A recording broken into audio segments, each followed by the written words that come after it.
Good morning on this feast of Christ the King, the last Sunday of Ordinary Time. Today's the 100th anniversary of Christ the King. It's a feast established by Pius XI in 1925, and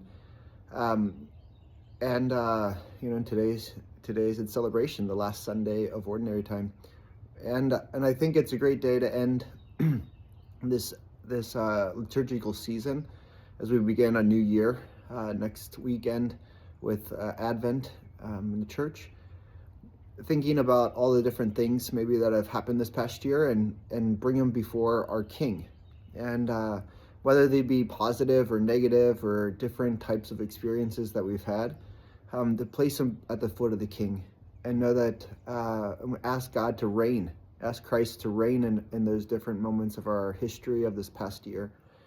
And I was thinking about that this morning as I was thinking about, Christ as our King. And sometimes it'd be nice, you'd like to be able to offer all the successes and great glories and great stories of victory and just like the knights in shining armor in the Middle Ages and be able to come to the King. And I was thinking that you'd like to come before him nice and clean and shiny and glorious. But sometimes, you go to him and you're beaten and maybe struggled, and maybe the victories weren't all that glorious, but yet you tried your best.